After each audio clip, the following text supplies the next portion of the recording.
안녕하세요. 김지원 집사입니다. 제가 오늘 여러분들과 함께 나누고 싶은 말씀 구절은 에스더서 6장 10절 말씀입니다. 왕이 하만에게 명령했습니다. 당장 가서 왕복과 말을 가져다 내가 말한 대로 왕의 문에 앉아있는 유대 사람 모르드게에게 똑같이 하여라. 내가 말한 것 가운데 어느 하나라도 생략해서는 안 된다. 정말 드라마 같은 에스더서를 우리가 묵상하고 있는데요. 페르시아 제국에 갇혀있는 힘없고 위태위태한 유대인들에게 에스더가 왕비가 되면서 한낮의 빛을 보는 듯 했으나 하만을 중심으로 한 유대인들의 몰살 칙령이 계획되며 어두움의 그림자가 더욱 진하게 덮여오며 절망적인 전개가 이어지고 있었습니다.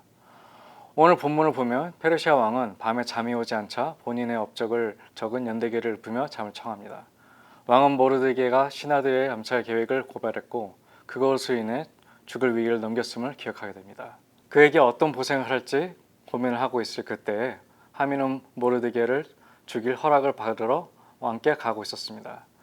하만의 교만 때문이었을까요?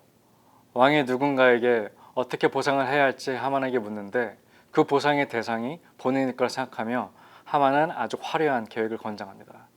그리고 왕은 하만에게 그 화려한 영예를 본인이 그토록 주이고 싶어 했던 모르드게에게 직접 하라고 명령하였고 결국 그렇게 하게 됩니다. 아주 통쾌한 장면이죠. 앞으로 묵상을 하시면서 보시겠지만 이 일은 단순히 하나의 유머스러운 에피소드가 아닌 앞으로 모든 상황이 역전이 되는 터닝 포인트, 즉 대반전의 밤이 됩니다. 저는 말씀을 묵상하다 보면 특히 하나님께서 직접 이러하셨다 저러하셨다 라는 구약 성서를 보면서 저렇게 하나님 말씀을 직접 들으면서 살면 신앙생활을 참 잘할 수 있을 텐데 라는 생각을 한 적이 있습니다. 적어도 제 개인적으로는 하나님의 음성을 그렇게 직접적으로 들은 적은 없었던 것 같습니다. 하지만 에스더서를 보면 하나님께서 직접 개입하셨다, 말씀하셨다, 나타나셨다 라는 문구를 찾아보기가 힘듭니다. 모든 일이 전개되는 것을 우리가 제3자의 시선으로 읽고 묵상하며 하나님의 개입이 있었음을 짐작하는 것이죠. 여기서 느낀 점은 그 당시 유대인들은 적어도 여기에 기록된 바에 의하면 하나님의 음성을 직접 듣지 못했고 누군가가 하나님의 말씀을 들어주고 해석해주지도 않았습니다.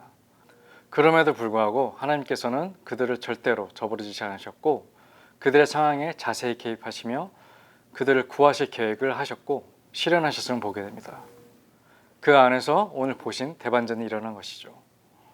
그때 유대인들이 신실하게 토라를 다 지키며 살아서 그렇게 된 것일까요? 아닙니다. 그들은 율법을 제대로 지키지 못했습니다. 그들은 그저 기도하고 하나님께 알았을 뿐입니다. 결국 이 모든 우연과 절묘한 타이밍들은 그들의 힘이 아닌 하나님의 은혜로만으로 이루어진 것이죠. 예수님의 보혈로 영생을 얻은 현재 우리의 삶과 연결해 봅니다. 우리는 여전히 죄인이고 우리 삶이 어떻게 전개될지는 아무도 모릅니다. 그 삶 속에 우리는 기도하며 예배하며 나아가는 동안 언제나 개입하시고 우리를 눈동자같이 지켜주신 그 주님의 사랑과 은혜가 끝없이 있음은 에스더서 때나 지금이나 동일한 것 같습니다. 그것만이 우리가 자신 있게 하루하루를 살아가고 불안함과 두려움을 이겨낼 수 있는 원동력이라 생각합니다. 그런 가운데 우리 개개인 인생에 설명할 수 없는 우연과 타이밍, 대반전이 분명히 있었을 것이고 앞으로도 쭉 있을 것입니다.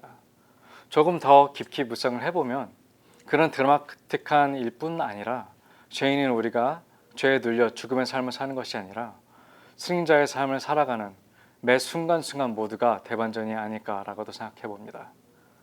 그렇게 생각하며 하나님께서 주신 삶을 감사하며 하루하루 나아가는 우리 공동체가 되기 바라고 기도합니다. 기도하겠습니다. 하나님 아버지, 저희 삶에 깊이 개입하시고 돌보심에 감사합니다. 하나님의 개입하심은 우리의 지식과 능력으로는 도저히 계산하고 예상할 수 없습니다.